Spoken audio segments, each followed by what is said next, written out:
If you're an HVAC technician and a call comes in, Grainger knows that you need a partner that helps you find the right product, fast and hassle-free. And you know that when the first problem of the day is a clanking blower motor, there's no need to break a sweat. With Grainger's easy-to-use website and product details, you're confident you'll soon have everything humming right along. Call 1-800-GRAINGER, click Grainger.com, or just stop by. Grainger, for the ones who get it done. Ladies and gentlemen, it's your boy Rico back at it again. Welcome to another edition of the Rico Report, brought to you by you know who, the Buffalo Fanatics. We here, we now, we get ready to it. It's Tuesday night, and you know who I'll be joined by just a little bit, talk some football. But folks, how does it feel for the Bills, your Bills, to be 8-4 and in the run right now to go for a run and try to make some noise and maybe kind of make the Patriots kind of scoot on over? You don't have the AFC East put to bed just yet, right? Let's just go right to the end. We still got to face one another. We still got some matchups. But I'm going to be real. The Patriots look mighty, mighty good against the Giants. I ain't going to cap. They look good. But I'm going to wait till the Bills play these guys again, and then we're going to see what's really good. But right now, we got our own business to handle. We got our own business to take care of. And we got the Cincinnati Bengals next. However, before we get to the Bengals, which was slotted to a 1 p.m. game, that was a 4 p.m. game. They slotted that to 1 p.m. I wonder if they'll slot it back or is it too late? I wonder. You know, you never know these days, right?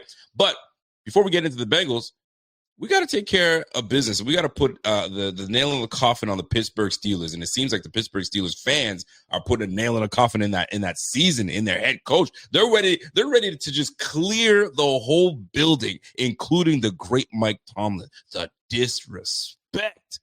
But you know what? I don't want to talk about just by myself, man. Let me bring my man Carl Jones on. Carl Jones, what's good, my G? What's happening? Talk to me. Well, how you feeling? Talk to me about the noise that you're hearing about Pittsburgh Steelers fans just had enough with Tomlin. Yeah, I'm from the Cleveland area, so Pittsburgh's right there. So I got a lot of friends who grew up in the Steeler Nation, and I think it's just running old now. And for those who maybe follow a college football team that had a head coach there for 20, 30 years and things started to get stale, I think that's the message I'm receiving is we think he's a good coach, even better guy. But sometimes the message and the information that's being put out there just gets a little stale, gets a little old. And I think there's a lot of merit to that. I think that if Mike Tomlin, I'm thinking safe to say this will be his last year in Pittsburgh. And whenever that's – I think they will. I think they will. But I don't think he'll be down for very long. I think it could be a Mike Vrabel situation where take a year off, go around the league a little bit, see what you want, and then take a job where – he can find his Drake May like Mike Vrabel did. So, it was funny a lot of my colleagues were at that game, and they said the fact that they chanted Fire Tomlin louder than anything else they did that game was very telling.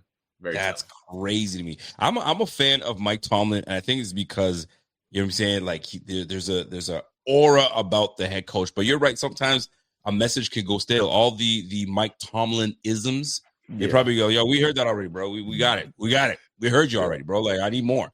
But, like, not all of it is on him. It's just like and I'm a big believer in coaches coach, players play. At the end of the day, the players perform on the field. And right now, they're not performing. But it is also his unit. His unit has to perform. So what's missing in this whole situation is his quarterback. He hadn't had a quarterback. You got a 40-plus-year-old Aaron Rodgers. You had a Russell Wilson, and then he hasn't had a quarterback. But who's that on? Is that on him or is that on his GM that's not doing it? At least McDermott can say, I got a quarterback, because they could easily be in the same position. But here he is fighting for his life in Pittsburgh.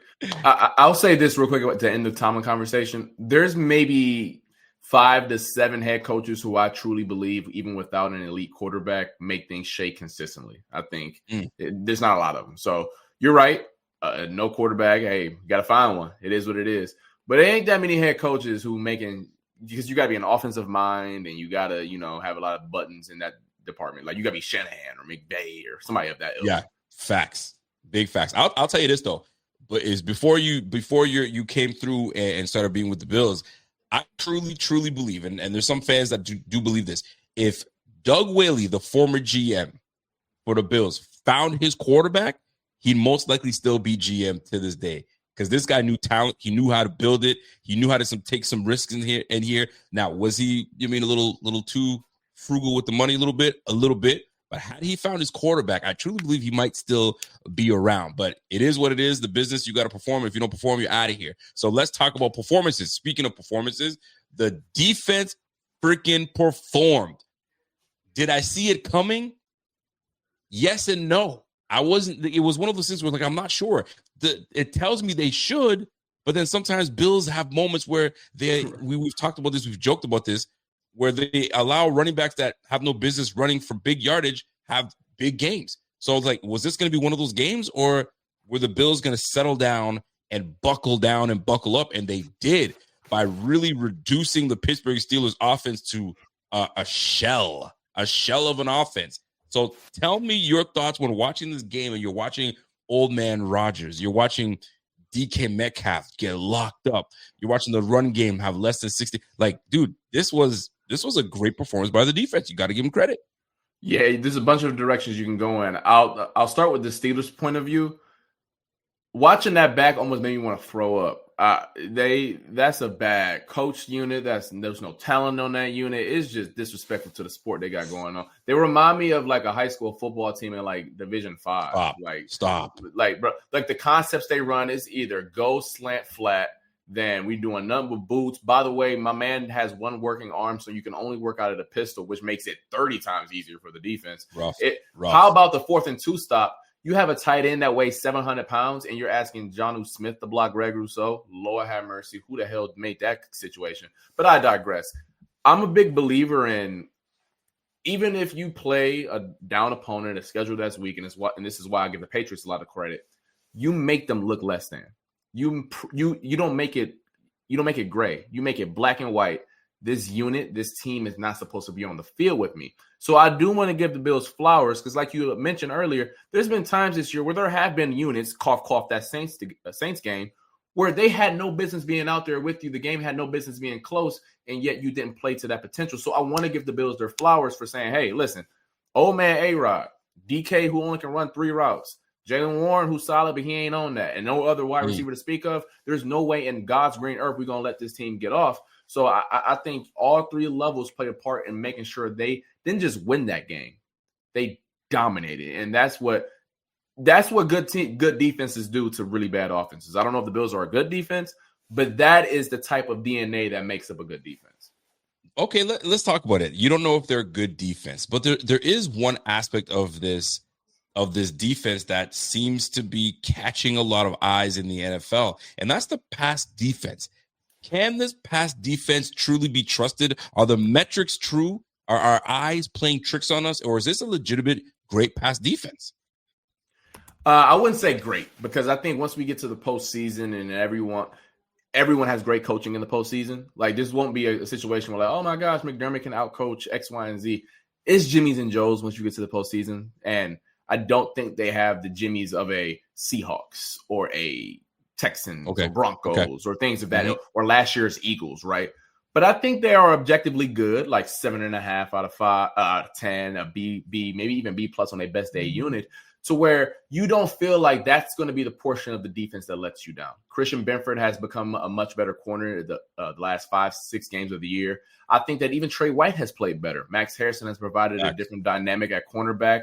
Taron Johnson has his spots here and there, but I don't think he's a black hole out there. Cole Bishop has ascended into a player that both of us think that is a plus starter, bona fide additive to that unit. And Jordan Poyer has at least steadied the ship. No one's ever going to mistake him for prime Poe, but you're not going to think he's a minus out there either. So I think that when you take those 5 guys in totality and the backers at times, because Matt Milano has struggled in coverage, think back to the Tampa Bay game, TB has struggled in coverage, that Chiefs game comes to mind. But I think this is a unit where you're not going to be like, oh, God, Bills might give up 400 yards in the air this game. That's not what this Bills team is at the moment.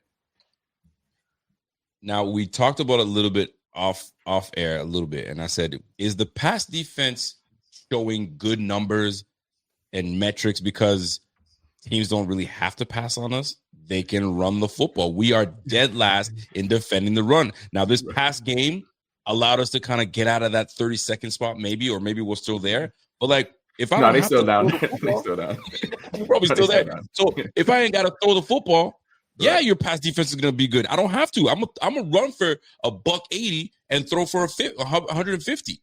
So like, do I trust these metrics, or is it just that we're just an okay defense? So what would you rate the pass defense, and then incorporate that by rating the whole defense altogether? I think like there's a lot of metrics that say it's top 5. I wouldn't go that far, because once again, you got to have the Jimmies and Joes to be that elite. I mean, we're talking top 5 units. We're talking about like game-changing units. I'm talking like when you watch the Texans and Stingley and Lassiter and Petrie when he's out there and Jalen Reed, those are dogs. When we talk about the Denver Broncos, you feel it, right? When you're watching it on TV, you're like, oh, they dictate the game on their terms. And this isn't the fault of the players, but the Bills play a sort of system to where it's boa constrictor. Like, we're going to keep everything in front of us, and like, we're going to make you be right 10 to 12 times. The Denver Broncos said, hey, it's man coverage. First, second, third down. Fuck it. Like, excuse my language. I'm sorry. But like, let's rock. And I think that's why. So I can't put the Bills in that category. But I think they're good. Now, how would I rate the defense in totality? The run defense is an F. The pass defense is a B plus. You go anywhere from a C minus to a C plus, do that teeter-totter a little bit. I think that's the type of unit. And when you have a unit that's middling, and I told you this in the beginning of the season, in order for the Bills to reach their goals, the offense obviously had to be elite. This was a non-starter. This team, if you have Josh Allen as your quarterback, the offense has to be elite. But as long as the defense is no worse than 18th in the NFL, they will have a chance to raise the Lombardi Trophy. Anything below that, can't do it. I think they're at the point now where you can say this is, if you want to say below average, I'm not going to fight you. And if you want to say slightly above average, I won't fight you on that either. You just got to hope the offense gets back to that elite status, because I think the defense is holding up their end of the bargain. It's not great. I still think it's ugly watching an average unit. I want to watch the Houston Texans every Sunday. But nonetheless, I think they have gotten incrementally better each week. All right. So we talk about this defense. We talk about performers. I'm looking at this defense performance, and I feel and I see it and I look at it. There's a difference on the field when number 8 is on the field, and there's a difference on the field when 45 is on the field. I can't be the only one.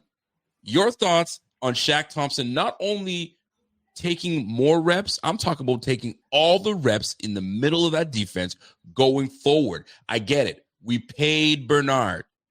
It doesn't look good. The optics look terrible. Did we make a bad decision? Did we pay him too soon? We got a journey. I don't want to call him a journeyman. I'm disrespectful. We got a guy that came off a big-time injury. I guess they didn't see the value in him in Carolina. And I love the signing when we signed him in this free agency. And look where he's at right now. And I was telling a buddy of mine today, there's something about Shaq Thompson that stands out to me. He processes quick, and he comes down with violence. Those two things, you got to love that. That's what you want out of your linebacker. I don't get that out of Bernard. Talk to me on Shaq Thompson's, I guess, insertion into the defense, and could you see him staying there? Yeah, that's the $1 million question. That is the $1 million question. Not only did they pay Bernard, he's their captain. So that's a locker room dynamic right there. Like, they look up to him every single team meeting or whatever the case may be. It's a tricky subject, because I think every person with eyes will tell you that Shaq Thompson has been their best linebacker this season. And one element that I think goes unnoticed, and for a casual fan, you ain't going to catch it during the live game, but if you watch it back, it's clear as day. He's one of the few backers on the team that consistently does a great job of getting linemen's hands off of him, because he's super violent coming downhill. TB is the type of backer who he's just going to shoot the gap and beat you to the spot. But if you get your paws on him, he's not the biggest guy in the world, and you can move him from point A to point B. Shaq Thompson does a really good job of being physical at the point of attack, and if a right guard happens to put their paws on him, he's physical enough to shock him back and say, "Excuse me, get off of me. I gotta go make a tackle." And when the Bills, as currently constructed, don't have a defensive line that's always going to be space-eating guys, Deion Walker getting blown off the balls at times, whether it's Jordan Phillips, Daquan Jones, the list goes on and on. You will need a backer sometimes to be like, "Hey, can you make a play for me?" Because you watch the Bills defense sometimes. Linemen are going up to the second and third level at ease. So can you got a backer to, make the guys in front of him right? And that's where Shaq Thompson comes into play. I don't know how they make that dynamic, but you can't lie to the other guys in the locker room.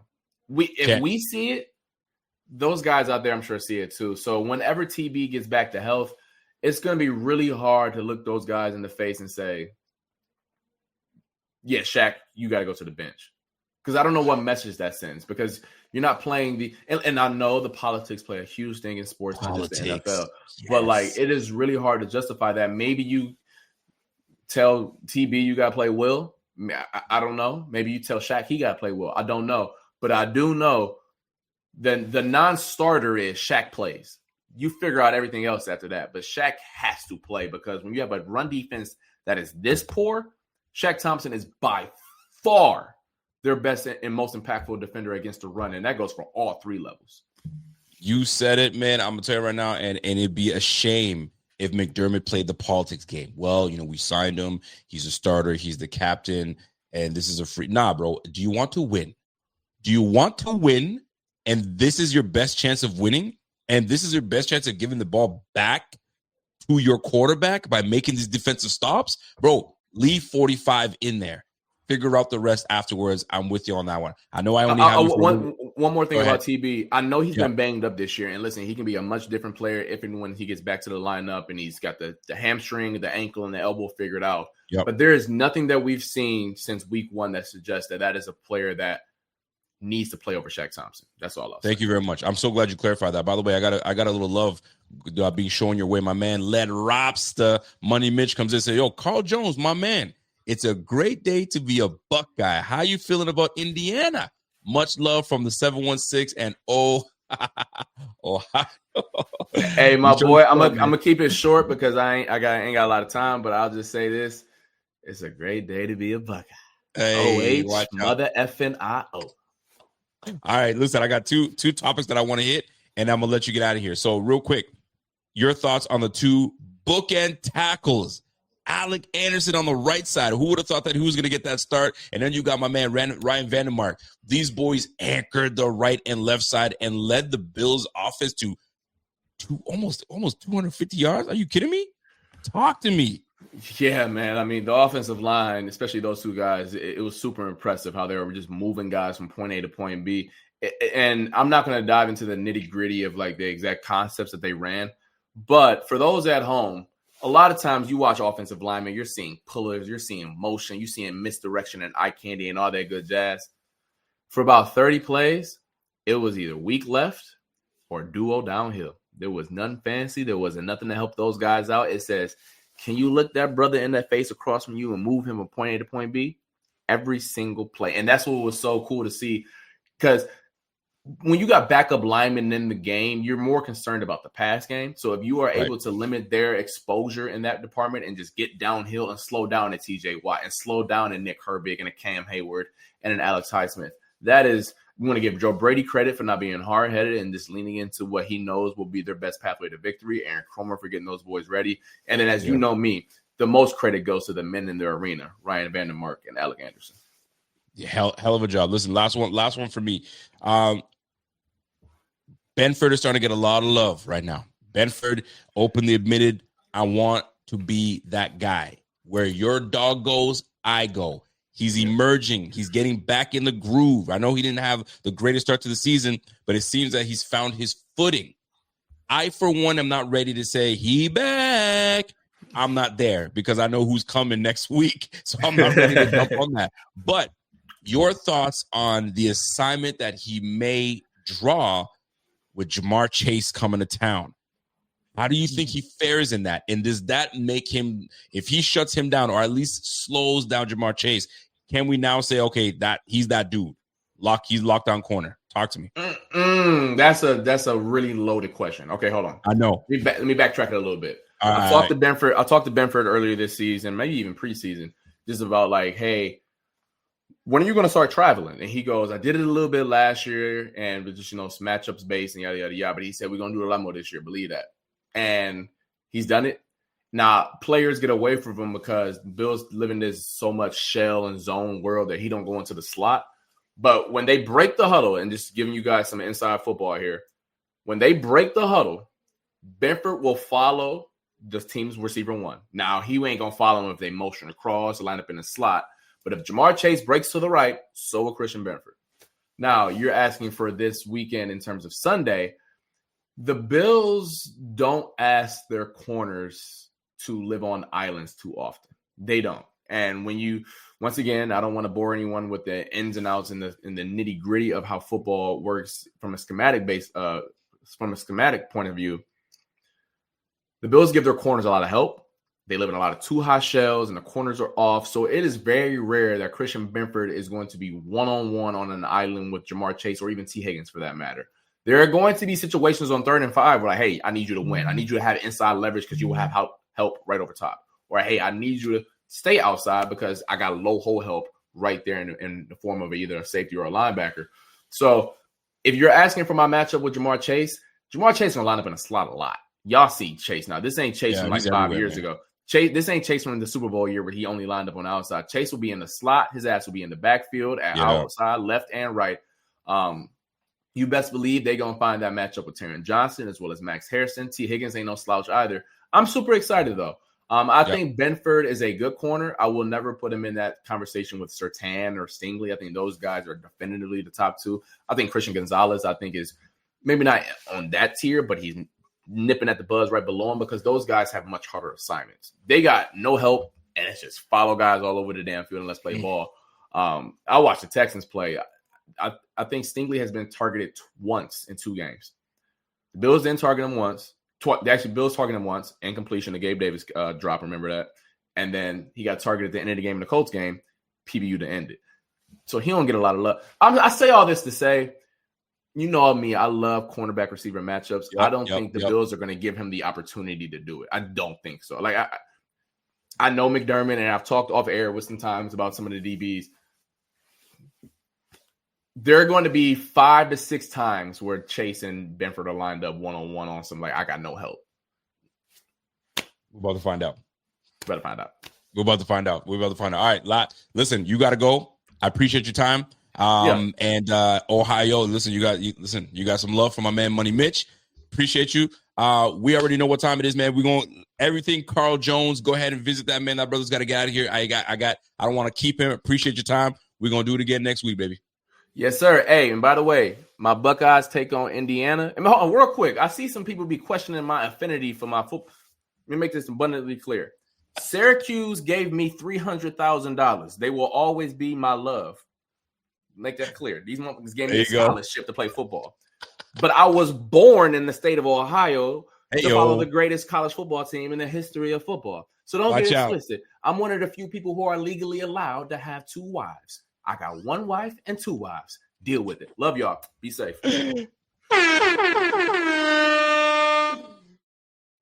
And that's how you exit. That's how you exit. My man Carl Jones, I always know he's gonna come with a slick exit, and he doesn't disappoint. He never disappoints.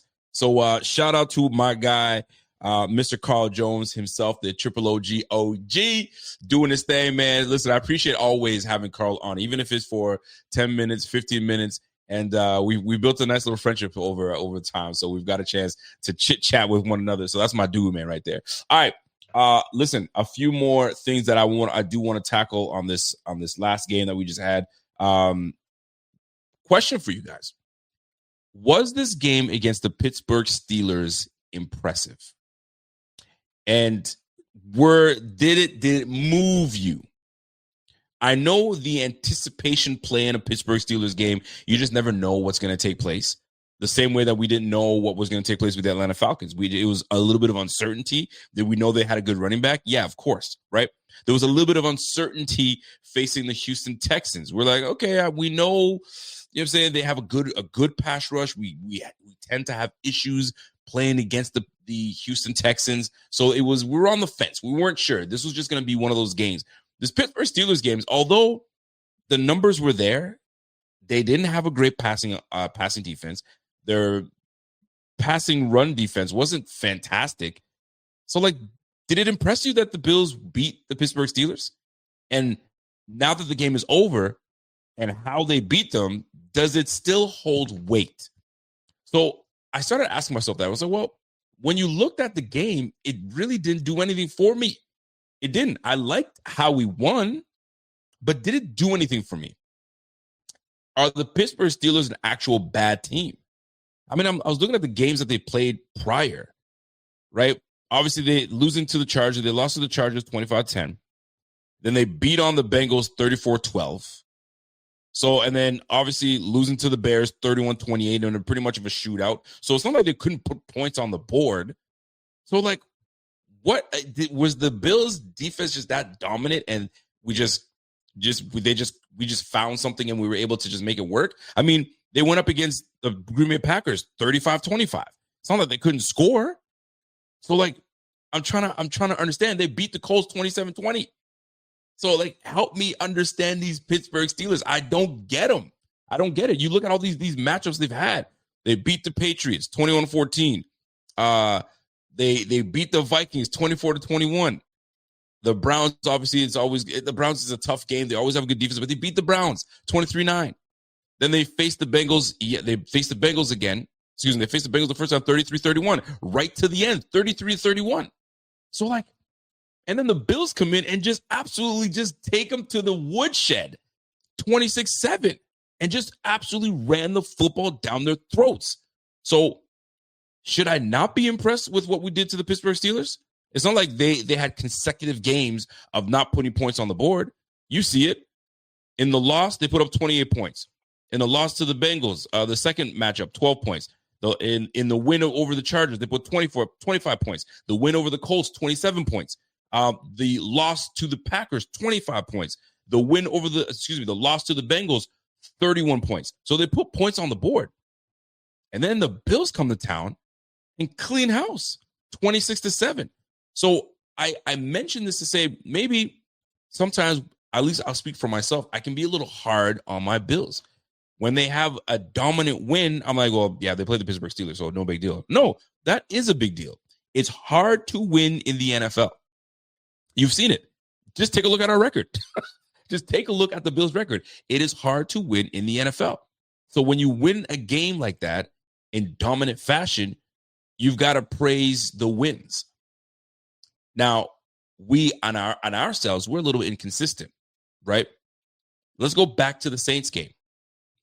We beat the Saints 31-19. At this point, we're like, okay, we're beating these lowly teams. Okay, it is what it is. Then the Patriots come to town. We lose a close one, 23-20. We had an opportunity to move the ball forward and try to take that win, but didn't work out. I still think we can go toe-to-toe with the Patriots, and I think we can definitely beat them. I don't think they're that much better than us. Or like some would say. That 10-2 record, I am buying it. I do truly believe we can take these boys. Easy. Not easy, but I think we can. Okay? Then we faced the Falcons 24-14. That's 2 losses in a row, but that was like, what the heck happened? We remember that game. We just let Bijan Robinson do what the heck he wanted to do. Tyler Algier running the football all over the place. Penix was looking like a freaking franchise quarterback. Like, bro, we let these guys look good. And then we go into the Panthers and whoop on the Panthers 40-9. Yet the Panthers just took down the Rams last week. So it's like, okay. Then we go to the Chiefs and we have a dominant win against the Chiefs. We look good against the Chiefs. Now we're thinking we're back. Then we lose to the Dolphins. We're like, what? 30-13. We're like, okay, what the heck is going on? And then we come back and beat the Bucs with a 6-touchdown performance by Josh Allen. We're like, okay, we got it. I think we found our mojo back. Josh just broke the glass. He's ready to go. Here come the Texans. We lose 23-19. And then we get back on the road and we beat the Steelers 26-7. What am I to expect against these Bengals that are coming on the way to Buffalo? I don't know what I have in these Bills just yet. I don't know what I have in them yet. They've been Jekyll and Hyde. They haven't given me in a long time back-to-back winning performances. It feels like it's been a while. I mean, the last back-to-back winning performance was against the Panthers and then the Chiefs. That was it. That's the last back-to-back winning games that we've had. Then after those 2 back-to-back wins, loss, win, loss, win. It's like we're looking like the Panthers. Have you seen what the Panthers look like? These guys are the epitome of like they're not sure where they stand and what they're doing. You should see what they've done the last several weeks. I mean, I'll just give you an example. So the Panthers had back-to-back wins over the Cowboys. Then they beat the Jets 13-6. Then they lose to the Bills. They win against the Packers, big-time opponent. They lose to the Saints. They beat the Falcons. Then they lose to the 49ers. And then they come back and win against the Rams. This NFL year is bonkers. So what do you have in the Panthers? What do you have in the Bills? And I'm not comparing the two. I'm just saying there's just this inconsistency. Call it what you want to call it. There's just the league has parity. You can call it what you want. But I'm looking for a little bit more consistency from my Bills team. I'm looking a little bit more consistency from my quarterback. I'm looking for more consistency on my offensive side of the football. For games that we've played, we look great, putting up 30 points a game. Like, we look like we can do it with ease. And all of a sudden, we start losing these games. We're like pulling 14 points, throwing 13 points. We're like, okay, what's going on? You got me scratching my head saying, what's happening? So I'm hoping to see what we just did to the Pittsburgh Steelers. I'm hoping to see a glimpse of that defensively against the Cincinnati Bengals. But I don't want to get into the Bengals just yet. We will wait until Friday so we can get to our preview game. But I am 100% looking forward to seeing what they bring to the table. It'll be fun to see these Bengals come. I'll tell you right now, man. Jamar Chase does scare me. He should scare everybody. This guy, he just feels like he's an unstoppable receiver. You can double team him. You can bracket him. He's still going to get his. They'll put him in the slot. They'll put him out wide. They'll put him everywhere on the field. And not only that, you get his quarterback back. The one guy that knows where he needs to be, what he's going to do. Like, it's absolutely insane. So there's a big responsibility on this defense next week. But I'm here for it. I'm looking forward to seeing what takes place. And it'll be a fun one. But big shout out to the Bills with that big win over the Steelers. I'm chalking it up as a big win over the Steelers, because let's not forget, when teams' backs are against the wall, you get their very best. And that's something that we've been talking about all year, right? The Bills need to wake up, and that's at least what I've been saying. The Bills need to wake up and realize not every team is just going to go into it thinking that, the Bills are going to come in and beat us. No, they're annoyed with you guys. They want nothing to do with the Bills winning. Right? All they've been hearing is how the Buffalo Bills are the sweetheart of the NFL, and teams are rooting for the Bills to finally win a Super Bowl and wipe off the stench of the 90s of losing 4 straight and rah, you guys catch the drift. So there's a lot of people rooting for it. Peter Schrager, as accurate as he's been, he picked the Bills to go to the Super Bowl. I don't know if he picked them to win it, but I know he picked them to go to the Super Bowl. And apparently he's got a track record that he's been picking the right teams going to the playoffs and winning Super Bowl. So maybe he's right. Maybe we're just scratching the surface before we get to where we need to be. I'm not sure yet. But this Bengals game coming up will be a great barometer of what and where these Bills, where they sit.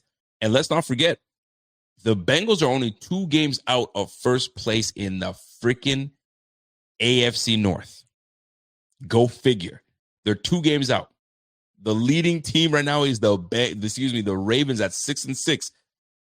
The Bengals have 4 wins. They are desperate for their 5th win to keep these things rolling.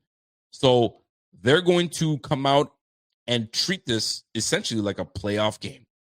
And we remember the last time the Bengals came to the Buffalo Bills Stadium, and it was an actual playoff game, and they made us look like mincemeat. So they are coming into town to handle business. However, I do feel that this offense will be prepared. This offense will know exactly what needs to be done, and this defense is going to have a tall task to make sure that they put the clamps on these Bengals and not let them get going. We can't let them get going. And right now, why this game is so important to the Bengals, because the Bengals not only have the Bills on their roster, obviously coming up this week on Sunday, then they have the Ravens right after that, which is a definite winnable game for them as well. They have the Dolphins, definite winnable game. Then they have the Cardinals and the Browns to end their season. So this game right here on December 7th is a massive game for these Bengals. And now they got Joe Burrow back. T. Higgins, does he come back from his concussion protocol? So you got 2 premier receivers with their premier quarterback back, this is going to be a tall task for Coach McDermott. So we're going to see what kind of game plan that brother has and how we gonna set this up. So my two boys at the Cincinnati pod, these boys, they're already ready for this one. They know this is a must-win game. I gotta try to hit these boys up and see if they can join our show on Friday with me and Bot. So we'll see how that all shakes out in the end. So let me get right into the good, the bad, the ugly. I'm gonna try to keep this show under an hour. Pray for me. Let me see if I can do it. All right, let's keep it rolling. And for those that are listening on podcast form, I'm going to try to keep it under an hour for y'all. Let's try to keep it rolling. Let's grow. All right. The good, the bad, the ugly. Where do we stand? Give me a second. I got to check an update on my phone to see if Bot sent me. Oh, you son of a gun. Okay, Bot just sent me what I needed. My guy. All right. So the good, the bad, the ugly. I asked you guys to let me know your thoughts on how you guys feel about the good, the bad, the ugly. What stood out to you in the portion of the good? Does anything stand out? Was there something that was impressive for you? You guys let me know, and we'll get into it. I'm gonna share my thoughts. Let me get back to I lost my page here. Where am I at? Jeez, where'd I go? All right, here I am. All right, so let's get back to it. So the good, the bad, the ugly. What stood out to me? What was good? What was great? What was not? Let's talk about it. Here's my first thing. I got to give credit right off the rip to these boys, and that's Ryan Vandermark and Alec Anderson. There's no question. You've got to give these guys credit. And when you got two guys that are not normally the starters, but they're in the room with the starters, so that's a tight-knit group already. So they're probably getting mad pointers and really great encouragement from both Spencer and Dion Dawkins. So these boys are like, yo, we're the backups. We got to look good. We got to make it look good. And not only that, this is good for us personally. So if the Bills decide, hey, man, we don't got the money to pay you guys, and Alec Anderson has that on tape, and he probably the tape looks good, he can parlay himself into a nice deal later on. So that's why you want to perform in these instances when they give you the platform. And boy, did they ever. They held down the unit. Josh Allen was sackless, no sacks, no pressure. And you got one of the best pass rushers and most expensive pass rushers in the NFL, and TJ Watt across from you. And you were able to hold this man at bay and not only protect Josh Allen, but you allowed one of the worst defensive performances to happen in Pittsburgh in that stadium in over 50 years? 50 years they haven't had a bad performance like that. And here come the Bills. And here's the ironic part. The last time somebody ran amok on them like that was back in the 70s. And you know who that was? O.J. Simpson. So the Bills did it to them, did it to them then, and we did it to them this time. So big shout out to the old line. You got to love it. Keep that up. That gives you depth at this line. And it's good to see Alec Anderson getting some love, man. So big shout out to me. That's what stood out. That was great. That was good. All right, let me keep going, man. The run game. The run game couldn't have been set up if not for this O-line. But more specifically, James Cook continues to kick tail. My man, Justice General, on Twitter, he mentioned something that I found fascinating. He goes, could you honestly believe it? The Bills not only didn't go and pursue receiver one, but they were tinkering and playing in James Cook's face, ready to tell him, we ain't paying you. And this brother was going to hold out until he got paid.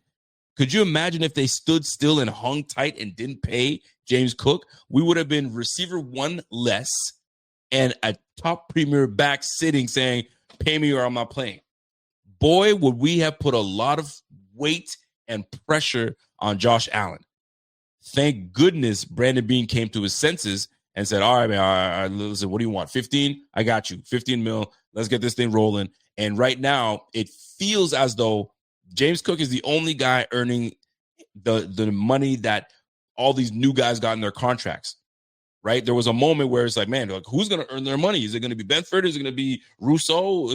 Who's it going to be? Is it going to be Khalil Shakir? Like, everyone got paid, but nobody was performing to the level of what they got paid, except for James Cook. And he's earned every single red cent. So big shout out to James Cook and the run game. This brother just continues to kill it, man. Listen, I've said it before. I'm going to say it again, man. I apologize. I did not understand how good your game was. I love it. And I'll eat my words, man. That brother is running the ball extremely well. My man Walter says James Cook's going to go over 130 on them. The Bengals won't stop him. And if that's the case, let him go for 200. Let him go for 200, man. Let us have the time of possession and keep Joe Burrow on the sideline. I will take that every day of the week. I'm with you on that one, my brother. So the good for me, the two old linemen coming in, Alec Anderson and my man Ryan Vandermark coming in and crushing it and really holding it down and propping up this run offense to new levels. Love it. I love to see it. Let's keep it growing. All right. James Cook, got to give him his flowers. He continues to be the guy, man. When he runs between the tackles, he's smooth as butter. That brother's smooth as butter. The anticipation, the vision, the ability to be patient enough to find a crease and hit it. And the creases that James Cook is hitting are skinny.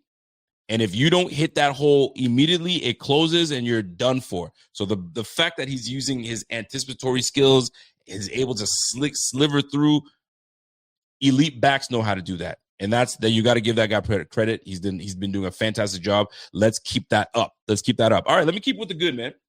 I know you guys are not going to want to hear about it, but I got to give some credit to Mr. Joe Brady. I got to give credit to Joe Brady. I know that Bot was a little harder on Joe Brady a little bit, and not necessarily Joe Brady himself personally, but a little harder on the offense. Meaning, okay, and you beat the freaking Bengals, big deal. Excuse me, you beat the Pittsburgh Steelers, big deal. That performance was I'm not gonna give you any credit for that. Like you all right. There's not much to talk about. So I get that part. I'm with you. I got my man Jeff King calling me. Jeff, I'm going to get you in a moment. I just want to get my points across, brother. I'll get you back. I promise. Okay? So kudos to Joe Brady. Here's why I want to give credit to Joe Brady. It's not because he put up an extravagant game plan that we've never seen before. And wow. It was that he stuck to the game plan and he didn't deviate. He didn't get cute, right? The defense gave the ball back to the offense. They put points on the board. And then he said, now we're going to keep the ball and we're going to run it down their throats. And if they can't stop it a few times, and it looks like they can't stop it at all, we're going to keep running it. Like my man Carl Jones said, zone left with the cutback to the right and the duo. Downhill, mano-y-mano, let me push you guys out the way, and away you go. That's what I love to see. So if we can bring that attitude, we can bring that nastiness against the Cincinnati Bengals with a defense that's not great, let's do it. I'm waiting for it. Let's just not make it a shootout. It doesn't need to be a shootout. Defense, hold it down. Do what you got to do. Offense, run that football. Be efficient. Put points on the board. We'll take it. We will take it, and let's keep it rolling. So that's the good for me. What else am I going to say? Stand on good. O-line was fantastic. Love what James Cook did. Joe Brady, got to give him credit for that. He didn't deviate. And here's what I love about it too, right? He didn't put Josh in a bad position. And by bad position, not having Josh throw 30, 40 times with two backup tackles. He understood the assignment. He picked his poisons as to when he was going to take his shots or when he wanted Josh to take his shots. We put the ball in the end zone. And then we just ran the ball 20, like my girl El Boogie said, 29 straight times down your face. Run it down your face. And he didn't stop. Buffalo Fanatics, what's going on? This is Pierre the Kingpin. And I wanted to talk to you today about Cigars International, which is the ultimate destination for premium homemade cigars. Known as the industry leader, Cigars International offers the largest selection, unbeatable prices, and a customer service experience that's second to none. Whether you're new to cigars or a seasoned vet, Cigars International makes enjoying cigars easy, approachable, and fun. Cigars International is the go-to retailer for all things cigars, with the biggest selection of premium homemade cigars available anywhere. Cigars International offers unbeatable deals and discounts, making it easy to stock up on your favorite or try something new without breaking the bank. With fast free shipping and their 100% satisfaction guarantee, you can shop with confidence knowing that Cigars International stands behind every order. They have good relationship with vendors that helps provide great low prices. Whether you're new to cigars or a seasoned pro, Cigars International makes it easy to find the right cigar with helpful guides, staff reviews, and expert advice. It's not just about cigars. Cigars International also offers a wide range of accessories and more to elevate your smoking experience. Check out the great deals every day at cigarsinternational.com. That's cigars, CIGARS, international.com. Use code FANATICS at checkout for 20% off your order of $50 or more, plus free shipping. Or visit www.cigarsinternational.com/fanatics, and the discount will automatically apply. Again, use code FANATICS at checkout for 20% off your order of $50 or more, plus free shipping. Or visit www.cigarsinternational.com/fanatics, and the discount will automatically apply. And he understood it. Josh Allen came out clean, and that's what you want, and that's exactly what you want. All right, let's keep it rolling. Let's go to the bad. All right, there's not a whole lot of bad that I want to talk about here, but there is something that I didn't like. When it took for Josh Allen to be having a late hit put on him, that's what woke everybody up. And to me, that's been one of our problems, is we lack the smelling salts, if you will, or the motivation to wake up and start realizing that there's a game to be played. It took your quarterback that was sliding, that got hit late, that should have been called a flag, but it wasn't, and then everybody got fired up. I'm sorry, but for your quarterback to get hit, is that what got you fired up? Or when that thing happened, man, we were like, no, you can't do. No, bro. Like, find a way to piss yourself off in these games. This is why I really enjoyed the persona of Josh Norman. Josh Norman had this weird thing where he'd pretend that he's a Marvel character and he'd get into that headspace and he's ready to kill, right? I want our team to be like a Bill Romanowski, although I hated Bill Romanowski as a player, but it didn't take a whole lot for Bill Romanowski to just get psycho and start doing some stuff to get him in the game. We have a whole bunch of guys that are just waiting for the next guy, you know what I mean, to get juiced up. Bro, find it internally in yourself to juice yourself up, to get ready and get going. But we sitting here, we had to wait for Josh Allen to get smacked, and then we wanted to get juiced up and ready to go and wanted to play, and that's what got you started? I have a problem with that. I have an absolute problem with that. So I need the likes of Cole Bishop to get juiced up and ready to go smack somebody. I need Poyer to have his experience and ready to go. I want Rousseau, Epinesa, TJ Sanders. Like, one of y'all got to be a psycho and get yourself juiced up. And stop calling Josh Allen a psycho. Guys, knock it off. Josh went psycho mode. I just don't see it. You know what I mean? I don't see it. But either way, that's what I need for my team. I don't want my quarterback getting smacked. Now you ready to roll? Nah, you guys got to be ready to roll right off the rap. I need cycles right from the rip. You know what I mean? Crack a couple smelling salts. I don't know what y'all got to do, but make it work and make it happen. So that was, if I'm gonna talk about anything bad that happened that game, that was the one thing that I would say that was bad. I don't know. Did anything stand out for you guys in terms of bad? You guys let me know. My man Walter says, Rico, that's coaching, man. That is coaching. The team is a reflection of their coach. Isn't that the saying? And what's the purest form of showing who you are? than when you're on the road. You know what? There is truth to that. You take on the image of your coach, but Josh, McDermott does have a fiery side to him. There's something that I do see that is fiery, but then there's moments that sometimes I'm like, what am I? Is he Dick Duran? Which one are you? Are you McGlasses, the guy that was the first day he took over calling plays, we were just killing it? Or are you Dick Duran? Which are you, the mortician? Like, I need more juice. If you look at Vrabel, bro, you can already tell that team takes on the image of Vrabel. They take on the image of Vrabel. So now, does it all turn that way? I couldn't tell you. I don't know. Do you take on the image of the team? Is there any truth to that? I think there is some truth to it. But, like, my goodness, guys, you guys have been with this coach long enough to know his expectations. And that's the thing that I think bugs me.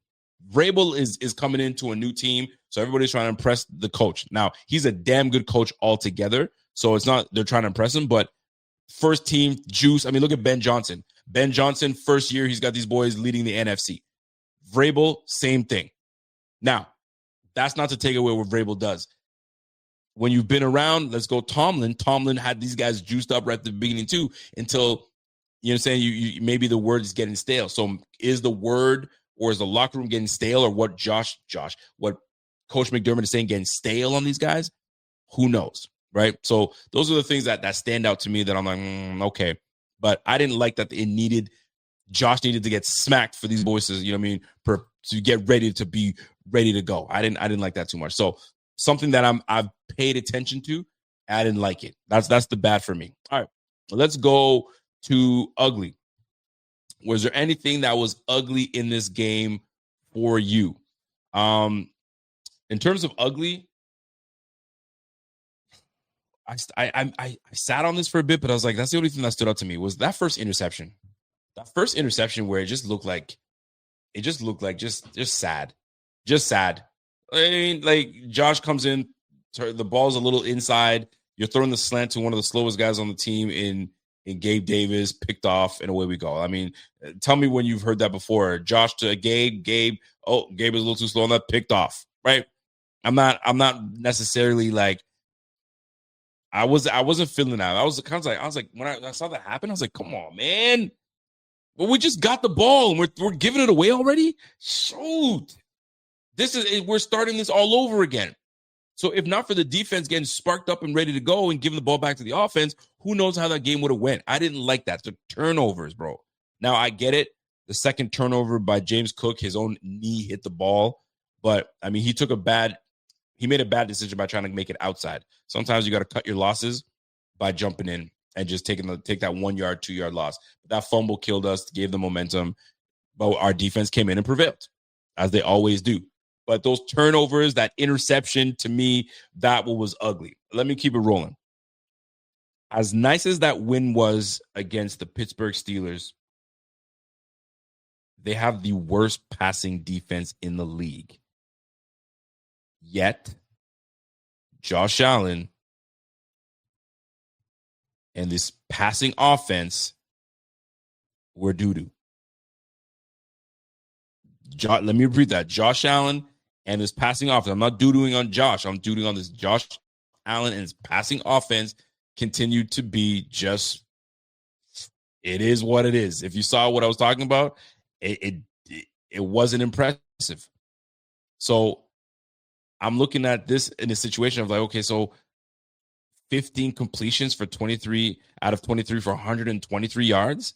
And I get it. We really didn't have to pass the football because we ran the ball for 249 yards. But there were some moments where you're like, man, like we should definitely be better. We should be able to throw. It wasn't like it was raining. It was just a little bit of wind. I've seen Josh throw for 300 yards and a little bit of wind.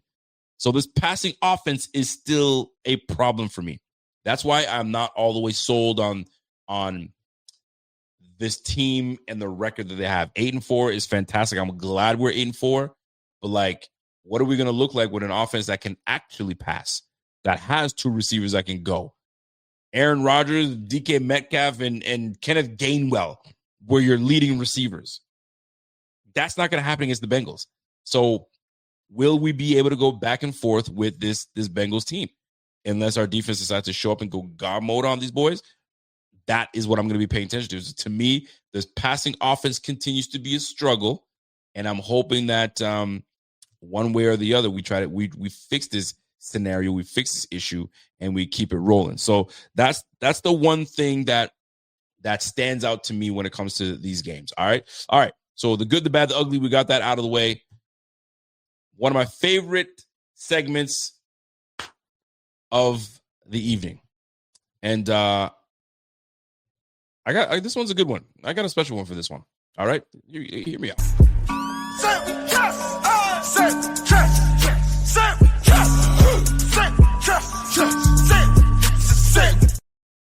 This segment of Milk Carton Candidate, this goes to a player that has gone missing.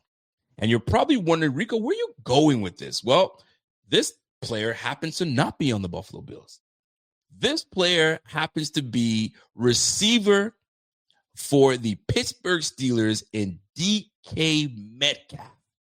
Mr. DK Metcalf was non-existent, and he is getting chewed up on the internet, and he's getting chewed up by Pittsburgh Steelers fans on his performance against the Buffalo Bills.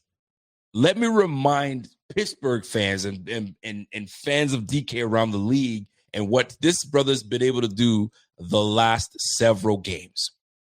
In the win against Indy, 2 receptions for 6 yards. In the loss to the Chargers, 3 receptions for 35 yards. In the win to the Bengals, 5 receptions for 49 yards. The next game, 5 receptions for 22 yards. And then against the Bills, 3 receptions for 32 yards. Ladies and gentlemen, where you at, DK? DK, bro, they paid you a lot of money to go out there to Pittsburgh. They moved on from George Pickens for you, thinking that something was going to take place. So Bills fans are probably wondering, whoa, what is this has nothing to do with the Bills? No, it does. Because it seems as though Christian Benford has emerged. Groin is completely healthy.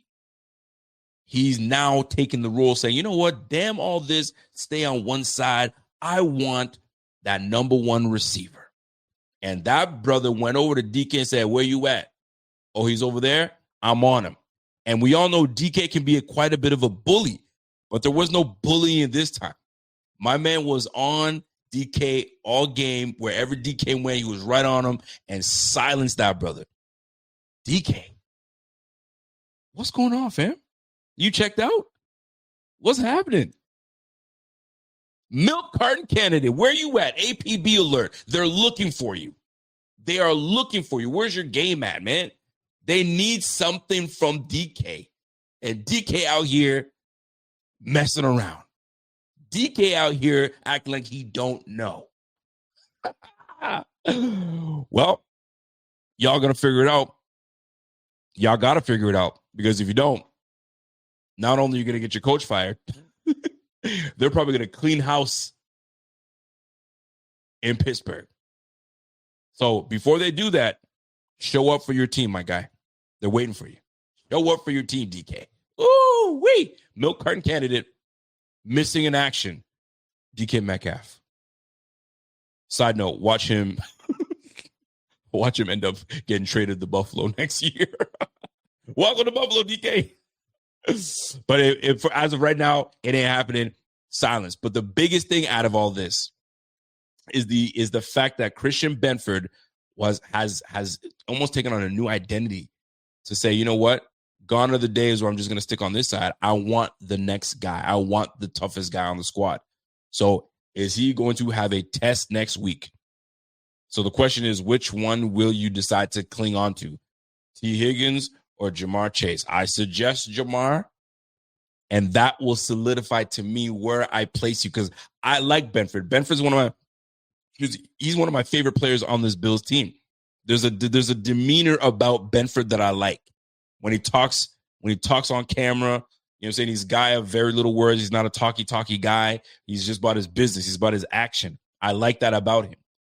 So this would solidify my love for Christian Benford if he goes out there and contains Jamar. You don't really stop Jamar, but you contain Jamar. So if he can come in and contain Jamar, let's roll. Now, the other issue is we got to take care of T. Higgins. T. Higgins, I hope you don't try to, try to go off on the other side. So hopefully that's where Max Hairston comes in, or maybe Trey White has seemed to have his legs underneath him. It seems that things are working out. This pass defense apparently is supposed to be number one in the game, 168 yards per game. So if we can apply that to these Bengals this upcoming Sunday, I'll take it. I'll take it all day. I'll take it every day. All right. Now, before I get out of here, I got one more thing to touch on. And that is, and I've said it before and I got to say it again. The addition and inserting of Shaq Thompson into this defense is something that has to be discussed, and it has to be discussed internally. Let's look at this defense. Let's look at what this defense looks like with Shaq Thompson in it and what the defense looks like without Shaq Thompson. And it looks fantastic with him in it. I've said it before. I'm going to say it again. The way Shaq Thompson plays this position is with violence, and he processes quickly. The tape showed it.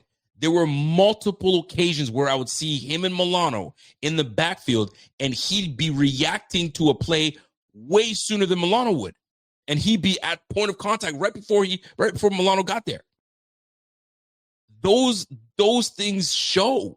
So as a head coach, McDermott, if you don't make a move and make it permanent and say, hey, this is what we're going to do going forward, unless I change something, Shaq is going to be running it. Hey, give up that radio. He's got the green dot now, and we'll support him in any way we can.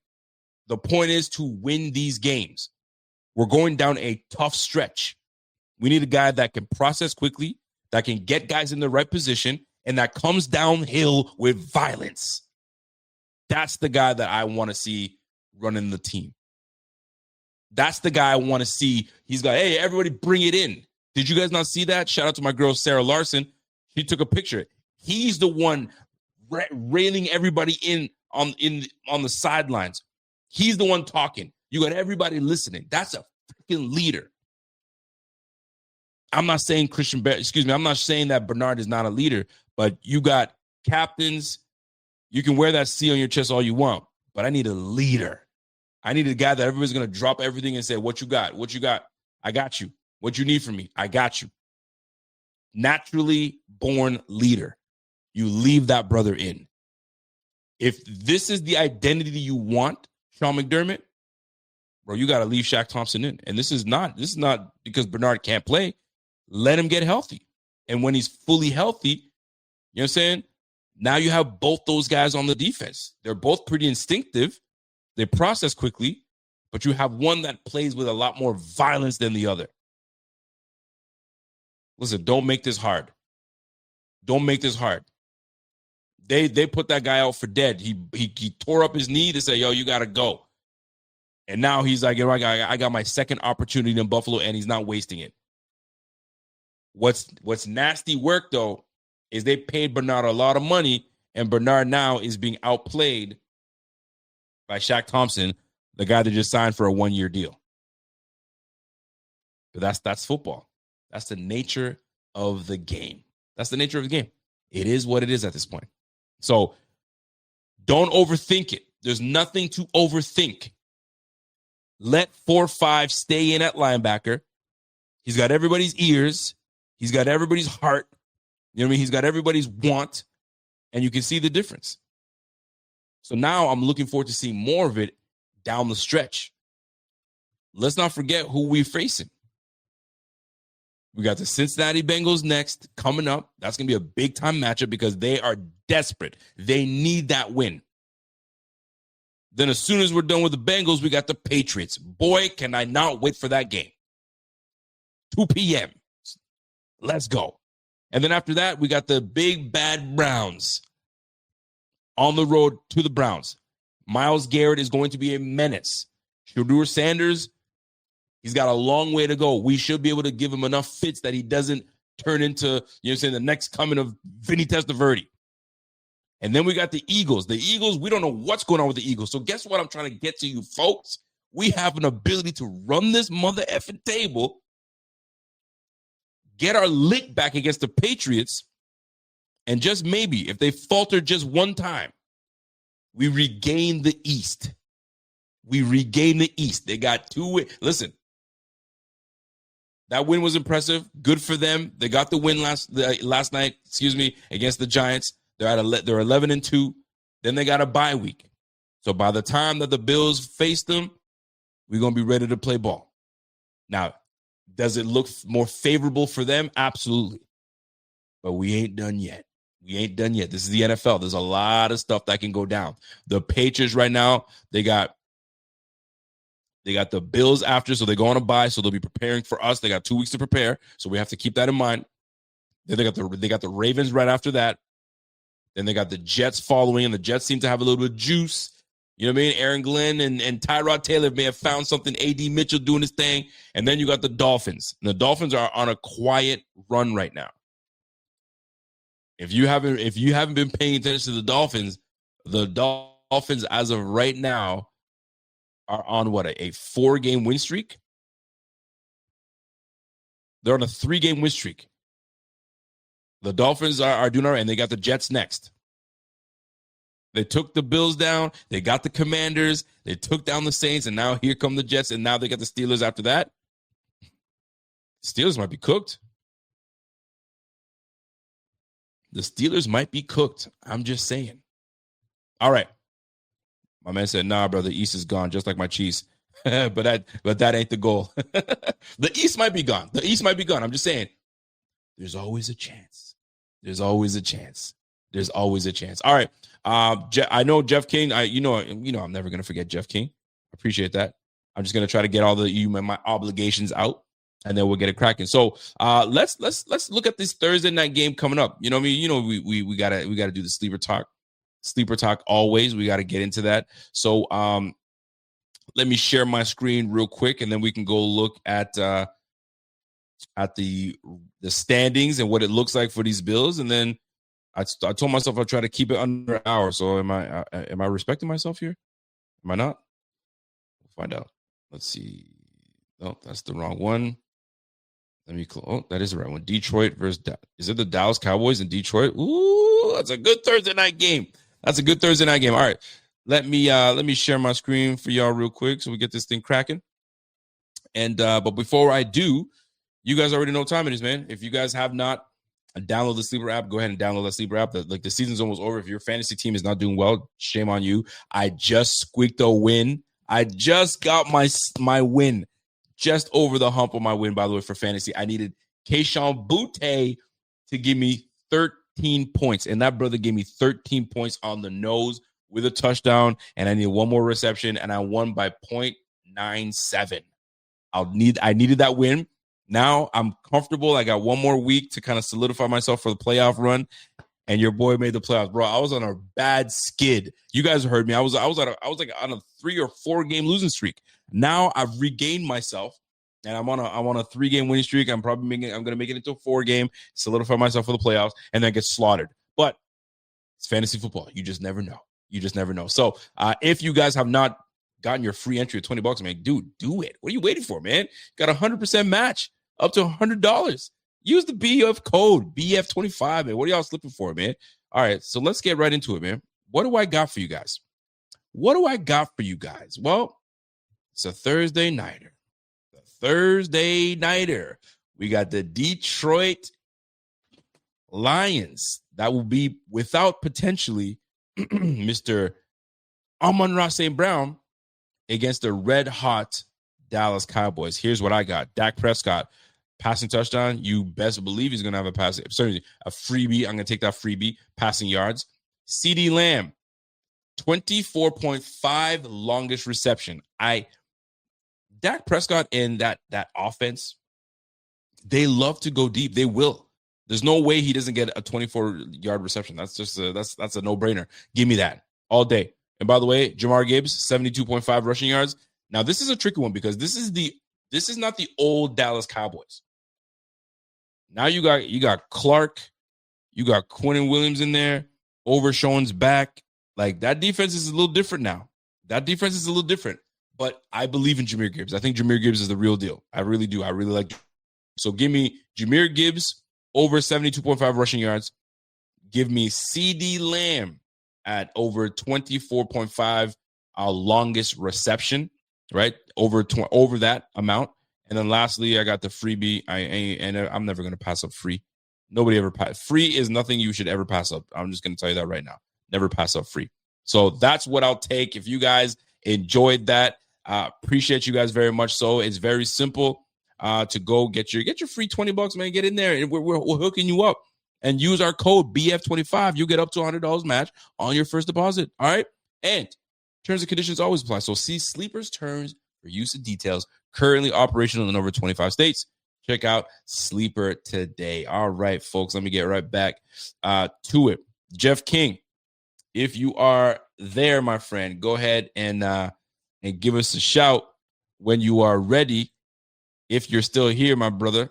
And let me just make sure that I'm going to make sure that I let him know that I'm here. And let me see, did I keep myself under an hour, guys? I told myself I was going to try to keep myself under an hour. And did I respect myself? No, I did not respect myself. What is new? I always try to kind of keep it at a buck, but you guys, when I get to talking football, man, I get to talking, boy. My man J-Mo can step in. We know Amon-Ra is the truth. We're gonna find out. I know a lot of people have been wondering, what's J-Mo about? Can he step up and be the number one guy if Amon-Ra goes down? We shall see. Another conversation that I've been having with some folks that I gotta get into is like the players that we've paid. Would you guys say that Khalil Shakir is earning the money that we paid him? Would you guys say that Greg Rousseau is earning the money this year that we paid him? Is Christian Benford earning the money that we paid him? I'm just curious. Terrell Bernard, is he earning it? Let me know. I've been talking about that. I just haven't been sure. I don't know. Maybe we overpaid these guys and we paid them too soon. We just fell in love with our homegrown drafted. So those are the things that stand out to me, right? What it is. All right. Let me get the super chat real quick. I'm going to get my man Jeff King on the phone. Jeff King, give me a second here. I'm just going to read the super chat from my guy Season Beast, and we'll get it going. He says, Season Beast says, it's my birthday, and I just want a shout out from Rico. I would love to go live with you again sometime soon. Golly, it's your birthday and you doing the super chatting, bro? You should have never done that, man. You should have just spammed me in the comment section. I would have read that thing, man. Happy birthday to my guy Season Beast, and yes, we will do. I'm gonna bring you on a segment, and we could do a segment together and do it up because we've done it a couple times now. So we got to bring you back on, man. Happy birthday, man. How old are you? 41, 42, 43? Are you a young man? Are you 32? You guys let me know, man. All right. I appreciate you, Season Beast. I appreciate you very much. Don't think that I'm just glossing over that super chat. It's appreciative. All right. You guys have your hard-earned money. You ain't got to do nothing like that to me. And the fact that you guys do it, it's much appreciated. That being said, I got my guy Jeff King on the line. Jeff King, what's up? Fuck that. Let them spend their fucking money, man. Fuck all that shit. Hold on. Happy birthday. Whatever the gentleman's name was, happy birthday to him, man. Whatever his name was. Happy birthday. Steven, what'd you call it? Stephen Beast? Seasoned Beast. Seasoned Beast. All right. Well, happy birthday, Seasoned Beast. There you go. Seasoned Beast. You get a happy birthday shout out from my guy, Jeff King. Jeff King in the building. What's going on, man? Talk to me. What's on your mind? What's happening, brother? How we doing, man? I'm great. I'm fantastic. Hi, I'm blessed, my man. You know what I mean? The good Lord has us breathing, walking. You can't complain. We could be in a hospital bed right this second, but we're not. We're here chatting, and I'm great. How about you, my man? I'm doing good, buddy. You know, great Thanksgiving. We brought Dad home for the day, and it was nice, man. It was nice. So it's all good, man. Let me shout out to your listeners there. I hope they all had a happy Thanksgiving. them and their families, and I hope they enjoyed it, man. Jeff King, talk to me. What's on your mind, baby? I'm just, what you're talking. You're talking about Shaq there, Shaq Thompson. Talk to me. Are we? Yeah, are you not feeling that? Oh, fuck yeah, man! Absolutely. Are you kidding me? It's the guys play, man. Here, like I said in the chat, he's at the end of the road, man. He knows this is his last fucking shot. I'm taking advantage of it, and he is, man. That's a great him. Bosa, as much as I can't stand Bean at times, these are probably two of the best freaking pickups he ever made, to be quite honest with you. Because both of them, in comparison to our Von Miller trade there, which is a fucking complete debacle, are fantastic, man. They're fantastic. Problem is it a band? Well, obviously it's a Band-Aid because they're both older. Yeah. I'm actually looking up how old Shaq Thompson is. I'm trying to find out how old he is. He's 31 years old. I believe 31. Yeah. I was going to say, I thought at least 31. Mm-hmm. So, but they're playing way above their head right now, which is fantastic for the Buffalo Bills. It's, how long does this continue though, bro? I mean, we get plagued by the fucking injury bug every goddamn week, man. And I just keep waiting for the other shoe to fall, man. So let me ask you. I'm happy. Go ahead. When you're watching the Pittsburgh game, because I was trying to figure out, should I be impressed with this? I don't want to use the word impressed, but should I be thrilled about this win that we had against the Pittsburgh Steelers in terms of their performance against them and how they beat them? Or was this just a bad team? Did we catch them on a bad day? I'm trying to make myself understand, but then I'm like, they can score. They can put points on the board. Maybe this just was a game that we were just like, enough's enough. We got to show that we can beat these guys, and we came in and we had a better game plan, and we just outcoached them. And sometimes that happens, and I have to accept that. Instead of me looking for, well, we just beat a bad team, and I don't want to be that guy. Like, we beat a good team. That's a good team. But am I tripping? Is that not a good team? No, you're not tripping, bro. I mean, the out-coaching thing, I got a real problem with fucking McDermott right now, so I'm not going to get into that bag. I don't want to piss anybody off. I'm not. It's my own opinion. The out-coaching that's a reach, okay? But, anytime where OJ comes into the conversation on a positive note for the Bills, hell yeah, we did all right. Yeah. We did good, okay?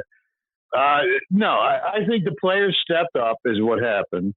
They did their freaking job. They said enough of this fucking shit. And you went against a defense that they spent $195 million on. They're supposed to be the premier defense in the league. You've spent a lot of money. Literally spent $195 million on his defense. That's craziness. On what? Jalen Ramsey and bro, listen, my man, what's his name? Said it the best. TJ Watt said it the best. They ran the same fucking play. They did. For 12 times in a row. And ran it right down our throat. So what does that say, man? You have again, talent doesn't make everything, man. Cohesion does. I mean, you have to blend as a team, man. Yeah. And I don't know if that's the case with Buffalo. I'm not trying to get anybody hyped up here. I don't know. You got to win out from here, man. There is no margin for error. Because Bengals are looking real fucking tough right now with that cocksucker back there. Excuse my French. They are looking tough, okay, man. That I can't fucking stand because he just put on a fucking show the other night. He put on a show, bro. It's going to be a tough one against these Bengals, especially the Bengals coming at our home. And it's not like it faces them because they came to our home in the playoffs and they whooped us. Well, thank you, man. That's my question. Are they shell-shocked still from that freaking game? I mean, it was a bad fucking game, bro. I hope not, because here's the deal. You can look at it two ways. Will the Bills look at these Bengals like they look at the Kansas City Chiefs? Like, we're sick and tired of losing to you guys in the playoffs. We got to get you guys right now.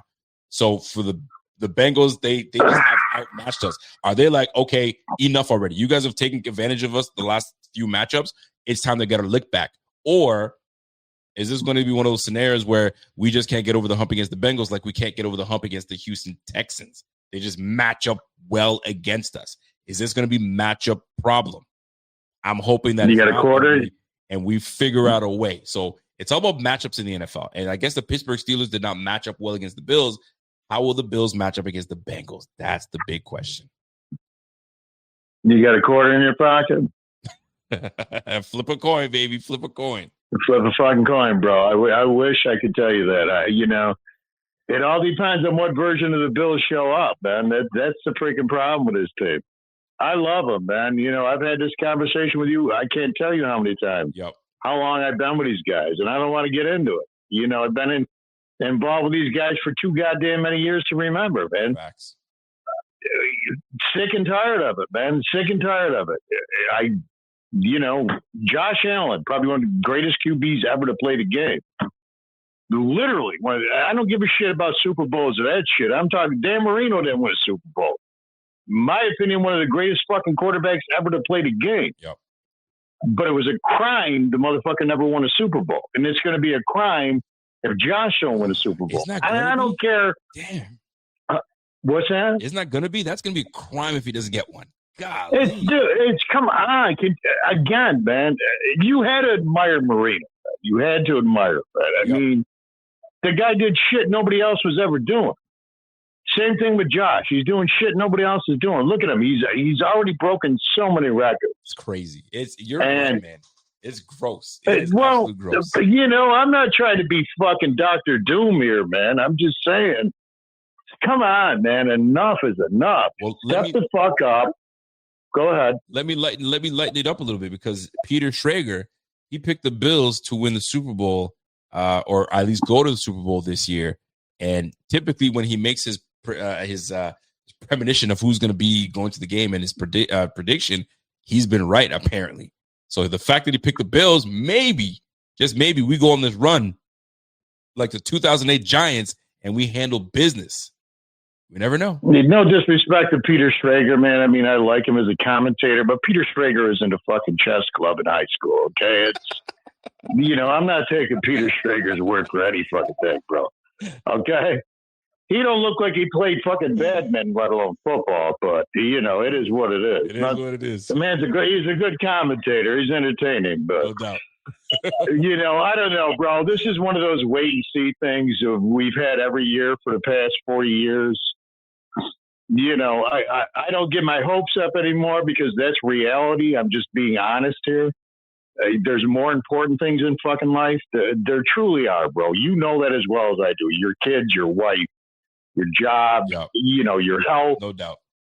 I just came to that point in my life where it's like, you know what? If they win, great. And if they don't, I'm not fucking going to beat the shit out of myself the next day. You know what it's like, bro? No doubt. Waking up after a loss on Monday or Friday. Brutal. It sucks, man. And you just got to get to that point where it's like, it's going to be what it's going to be. And that's it. No, that's it. And so my best advice to these people on this show right now, and I mean no disrespect. Yep. Enjoy this opportunity, man. Enjoy this opportunity to watch greatness, because that quarterback we have, that's greatness, man. No doubt. You will not fucking see that again. Listen to me on this, man. You will not see this fucking shit again for probably 10 to 15 years after he's gone, man. You won't. So enjoy it. It's so sad that you say it that way too, because it's like we're probably not. It's reality, bro. It's reality. He's what we'd call generational talent. Yes, it's just reality. Crazy. Kansas City Chiefs, when Mahomes retires, you go back to being shit. Absolutely. We're actually lucky to be watching some good football. Some good football with some good quarterbacks, because when quarterbacks are bad, oh boy, it's rough. Oh, so, come on, though. It is rough. I'll tell you that. I don't even want to get into names because I don't want to disrespect the people who are playing the game, because they're doing something they love and they're making a better living than I am. Yeah, but you name it, brother. You name it. Listen. My point is to Bills fans out here, man, enjoy this. Just take it with a grain of salt. Be happy that you're healthy, your kids are healthy, your family's healthy, that you still have them with you. But take it with a grain of salt, man, and don't fucking get down on shit. Big respect. Just enjoy it. Big respect to my guy, Jeff King. Jeff King, before you get out of here, I got a super chat actually for you. My man, Seasoned Beast, comes in and says, I'm sending this one for Jeff King. He's a legend, just the realest talk and no holds barred. Wish I could get someone like him on my podcast. Big shout out to my man Season Beast showing you some love. Super chat. Give Season Beast my number, man. I got no problem going on his podcast, but he's got to remember, man, there ain't no sugarcoating it with me. There's no PG rating. It is what it is. But I got a happy birthday to the man, and by all means, Rico, you want to give him my number? By all means, give him my number, man. I got you. I trust you. Listen, I got you, my man. Season Beast, we'll make it happen, baby. Jeff King, listen, enjoy the rest of your evening. Always a pleasure talking to you. You know that. And tell Pops, tell the whole everybody I said what's up. Give a little scruff rub to my man Cash, and we'll catch you later, my man. Listen, bro, the way I always leave with you, my love to you, Jen, and the kids, man. No doubt about it. You be well. Yes, sir. All right, man. All right. That's my guy, Jeff King. Every time I talk to Jeff King, even if it's like on the phone, we'll talk for a bit. Like we actually do talk. For those think that this is just like a once in a while he'll call in and we do. No. This is like we talk, if not daily, every other day, and sometimes even on the phone. Like real talk. So like with me personally, this is just a personal thing. Like if I'm locked in with you, I'm locked in with you. Like you're my homie. That's just what it is. I don't do this whole fake nonsense. If I don't rock with you, I don't rock with you. If you were just an acquaintance, you're just an acquaintance. But I actually really talk to y'all. So when I tell you this is love when you guys comment and I see you guys as like the homies, it's facts. It's true. I have relationships with people outside of this thing. So much respect to my guy Jeff King. Much respect to Seasoned Beast. We'll make that whole thing happen, my G. We'll make that whole thing happen. All right. Before I get out of here, I got one last thing. One last thing I got to talk about. One last thing. Cam Hayward. When you went on the mic and you boo-hooed about getting kicked in your little tummy, my tummy hurts, and Josh Allen, he kicked me in my tummy. Ow, that hurt. I'm telling you, boy, you grown. You are grown. You know how you answer that? You answer that by saying, hey, man, whatever happens in the scrum, it happens in the scrum. You know what I'm saying? I'm going to see Josh again. It's cool. But to get on the microphone and talk about, did he do it on purpose? Yes, he did. He kicked me in my tummy. It hurt. Boy, I'd be embarrassed. You should be ashamed of yourself to go on microphone and talk about how you got kicked in the tummy. And everybody's trying to find the footage of this whole kicked in the tummy situation and not a damn thing. All we can actually see is you trying to use your weight to get up off of Josh by holding his wrist trying to get up. And he's like, yo, get off of me. What are you doing? Nah. Can't find the footage because there is no footage of him kicking you little tummy wummy. Boy, if you don't cut that nonsense out, you grown. You are a veteran in this game, man. Shame on you. Shame on Cam Hayward. Shame. Can't believe it. And the beautiful part is, Josh is like, I'm on to the next. You have to understand, Josh is as petty as they come. He's a competitor. He don't like losing. He certainly don't like having guys use their weight and getting off him. No, you ain't going to do that to me. And he can be a bit of a D-bag sometimes. He's a trash talker. And defenders don't like that. And then you want to use your weight to get off of him, and then you're going to cry about it to your compadres and the media when you got microphones in your face? Yeah, he did it. Did he do it on purpose? Yeah, he did. Oh, my gosh. If you don't go sit your ass down somewhere, Cam Hayward, shame on your ass, man. Shame. All right, that's my time. I'm at an hour and 26 minutes. I'm 26 minutes over the time I said that I was going to go. And here I am messing around. All right, folks. Y'all have a great one. You guys have a great afternoon, great evening, wherever you guys are from. And we will catch you guys again tomorrow, Wednesday. We need to find out who's hurt, who's not hurt. There's a laundry list of guys that were hurt. We had guys that were on the injury list that we didn't think they was going to be on the injury list. Mr. Palmer. So Josh Palmer may return. Deion Dawkins. Will Deion Dawkins be back? We'll find out. Do we get Spencer Brown back? I doubt it. He's probably out for another week. So it's going to be the Ryan Vandenberg and Deion show. Or will they give these guys 2 weeks to rest and have these guys back for the Patriots? I don't know if I like that one. I don't know if I like that one. I want my guys back ASAP. But we'll soon find out. Ladies and gentlemen, have yourself a fantastic evening. And until next time, it's your boy. And I'm out.